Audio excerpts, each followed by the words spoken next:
Verónica Arias. Legisladores. La Comisión Ocasional para atender y tratar normas sobre niñez y adolescencia me ha conferido la responsabilidad de explicar ante este Pleno de la Asamblea Nacional el informe para primer debate de la Ley Orgánica Interpretativa al artículo 118 en concordancia con el artículo 106 del Código Orgánico de la Niñez y Adolescencia. Aclarar que esta no es una ley reformatoria. Esta ley no plantea modificar ni cambiar el texto de los artículos 118 y 106.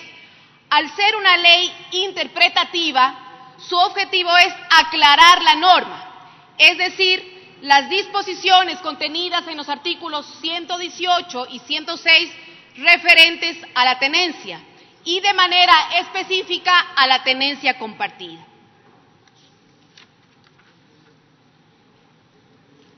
Respecto a la patria potestad, hay varios elementos que podríamos analizar. Los temas de alimentos y los temas de visitas no son materia de este debate. Más bien señalar que las visitas son un derecho que tienen los niños de poder tener la presencia del padre o la madre que no viva con ellos, derecho que tiene que ser plenamente garantizado.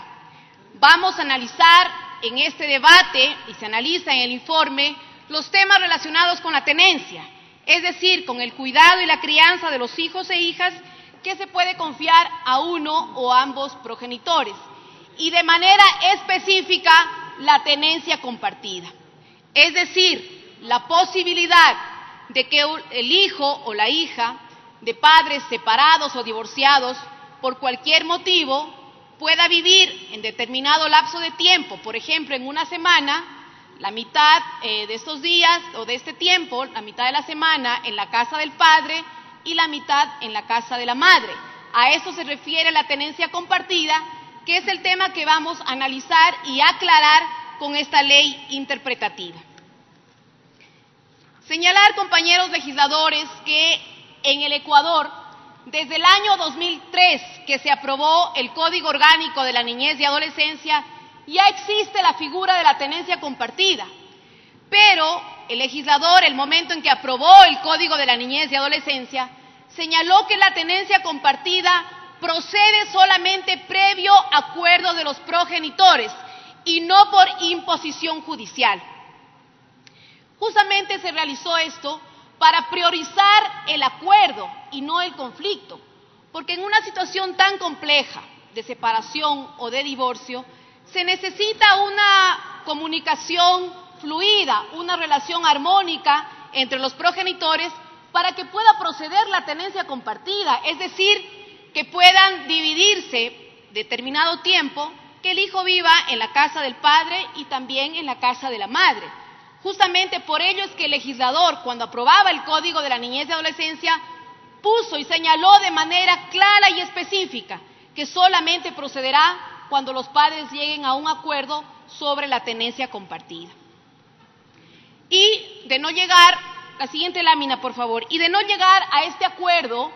se siguen o se aplican las siguientes reglas del artículo 106. El numeral 1 de este artículo señala que se respetará lo que acuerden los progenitores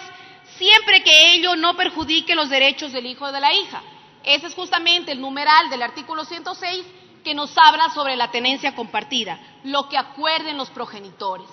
Si es que no procede o no se da este acuerdo entre los padres que se divorcian o se separan, se pueden aplicar las siguientes reglas, es decir, que la patria potestad de los que no han cumplido 12 años se le confía a la madre, salvo que esto no perjudique los derechos del hijo o de la hija. Y así, de manera sucesiva, se siguen aplicando los siguientes numerales del artículo 106 del Código Orgánico de la Niñez y Adolescencia. Tanto es así que ya existe la tenencia compartida por acuerdo entre progenitores en nuestro país, que la Corte Constitucional ha validado en varias de sus sentencias la tenencia compartida. En la sentencia 2111 SEPCC, la Corte Constitucional señaló que entre las posibilidades de tenencia se encuentra la cocustodia o tenencia compartida, establecida en el artículo 106, numeral 1 del Código de la Niñez y Adolescencia, que requiere acuerdo entre las partes. Es decir, y otras sentencias también de la Corte Constitucional que validan la tenencia compartida. Es decir, no solamente las disposiciones del artículo 106, numeral 1, señalan la tenencia compartida por acuerdo entre progenitores, sino que también la Corte Constitucional ya ha validado esta figura en sus sentencias. Quiero también hacer mención a lo que otros parlamentos de la región y del mundo han aprobado, han discutido y han señalado en sus legislaciones respecto de la tenencia compartida. En Argentina, en Bolivia, en Chile, en España, en Perú y en Puerto Rico, los parlamentos de estos países aprobaron la tenencia compartida con la condición que sea por acuerdo entre los progenitores, es decir, tal como tenemos nosotros en el Código de la Niñez y Adolescencia actualmente. En Chile, por ejemplo, su legislación plantea que el acuerdo entre los progenitores se tiene que elevar a una escritura pública. En Colombia, por ejemplo, el Congreso colombiano en 3 ocasiones intentó, por iniciativa de varios legisladores, modificar la tenencia compartida y que esta no sea por acuerdo, sino por imposición de juez. Y por mayoría de votos fue negada en 3 ocasiones estas iniciativas. Entonces, ¿por qué se presenta esta propuesta de ley interpretativa? Porque hay varias organizaciones y colectivos en nuestro país que señalan que se tiene que incorporar en el ordenamiento jurídico ecuatoriano la figura de la tenencia compartida, cuando se ha evidenciado de la exposición que estoy haciendo, que he realizado, que esta figura ya existe en el Ecuador desde el año 2003 que se aprobó el Código de la Niñez y Adolescencia. Y por ello la necesidad de realizar esta ley interpretativa, este proyecto de ley interpretativa, para aclarar que ya contamos con esta figura en el Código Orgánico de la Niñez y Adolescencia. ¿Qué ha pasado en otros países del mundo? En Europa, el Parlamento francés, después de que aprobó la tenencia compartida por imposición judicial, eliminando el acuerdo entre los padres,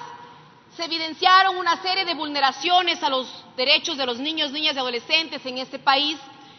situaciones de violencia, situaciones de chantaje, situaciones de inestabilidad emocional, situación que significó que el Parlamento francés tenga que regresar a la figura anterior, es decir, que la tenencia compartida solamente se dé por acuerdo entre los progenitores. ¿Cómo quedaría entonces, compañeros legisladores, esta propuesta de ley interpretativa? Se señala que el artículo 118 del Código Orgánico de la Niñez y Adolescencia sobre la tenencia y el artículo 106 del mismo Código respecto a las reglas de asignación de la patria potestad aplicables a la tenencia desarrollan la corresponsabilidad parental, el desarrollo integral y el interés superior de los niños, niñas y adolescentes, por lo que en aplicación de medidas de acción afirmativa a favor de los grupos de atención prioritaria, como son los niños, niñas y adolescentes y las mujeres víctimas de violencia, así como de la especial atención a favor de las madres jefas de familia, se entiende que la tenencia compartida únicamente procede previo acuerdo expreso de los progenitores, aprobado por la jueza o juez, siempre escuchando la opinión de los hijos e hijas según su grado de desarrollo y madurez, sin que la autoridad judicial pueda atribuirse facultades jurisdiccionales para la imposición unilateral de la tenencia compartida.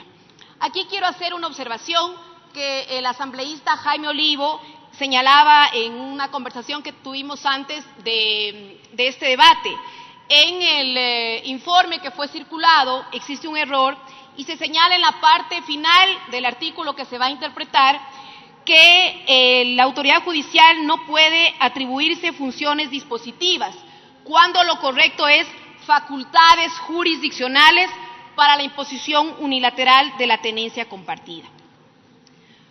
Con esto, en este marco, compañeros legisladores, lo que plantea este proyecto de ley interpretativa es aclarar lo que ya tenemos en nuestro ordenamiento jurídico, en el Código Orgánico de la Niñez y Adolescencia, que la tenencia compartida sí existe en el Ecuador, pero solamente procede previo acuerdo de los progenitores. Sería muy complicado para la vida de un niño que un juez decida cuántos días deba vivir en la casa del padre y cuántos días en la casa de la madre, sin que previo a ello exista un acuerdo de sus progenitores. Por ello, enfatizo, compañeros asambleístas, que esta tenencia, esta figura de la tenencia compartida, solo proceda por acuerdo de padre y madre, porque lo que nosotros tratamos justamente es de garantizar el desarrollo integral de los niños, niñas y adolescentes, su estabilidad emocional, su interés superior, y que así como señala nuestra Constitución de la República y varios instrumentos internacionales de derechos humanos, con nuestras decisiones, al momento de adoptar una decisión, se logre el mayor estatus de protección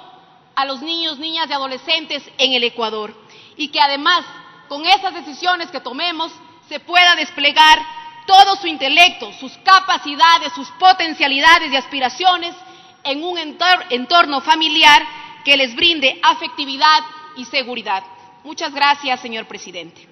A usted, señora asambleísta.